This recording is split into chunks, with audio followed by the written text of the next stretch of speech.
চালের বাজারের দাম বাড়তি, চালের দাম কমে নাই, আগের মতোই আছে।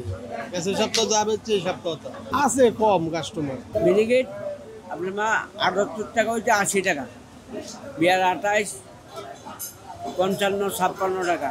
মোটা চাল আমার কাছে নাই, তো বেচা মনে হয় 53, 54 টাকা।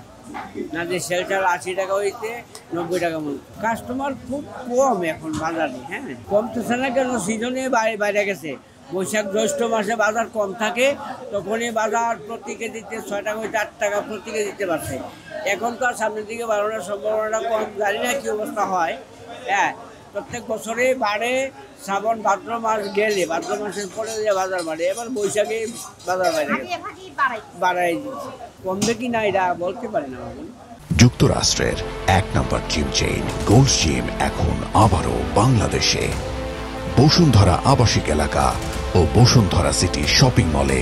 মিনিকেট চাল ভালো মানের যেগুলো হচ্ছে 80 টাকা, মিডিয়ামগুলো হচ্ছে আপনার 70 টাকা 72 টাকা, আর 28 চাল হচ্ছে আপনার খুচরা হচ্ছে 60 টাকা, পাইকারি হচ্ছে আপনার 56 টাকা। নাজির ভালো মানের যেগুলো সেগুলো হচ্ছে 85 টাকা 90 টাকা, নর্মালটা হচ্ছে 80 টাকা, 70 টাকাও নাজির আছে, বিভিন্ন কোয়ালিটি আছে।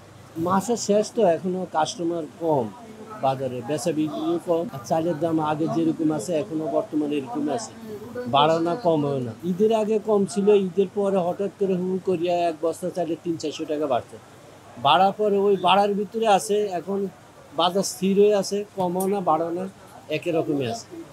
আর ক্রেতা বাজার শূন্যতা করলেও চলে, একদম বেচা কিনি খুবই কম। আমাদের চালের দাম বাড়াতে অনেক ক্ষতি হয়েছে আমাদের। মারা একমাত্র কারণ হলো বড় বড় কোম্পানি এবং বড় বড় আপনার মেলওয়ালা, এদের কারণে বাড়ছে। কারণ দেশের পর্যন্ত দাম চাল আছে, বাড়ার কোনো প্রস্তুতি নেই, কিন্তু এদের কারণে চাল বাজারটা বাড়ছে, এরাই বাড়াইছে।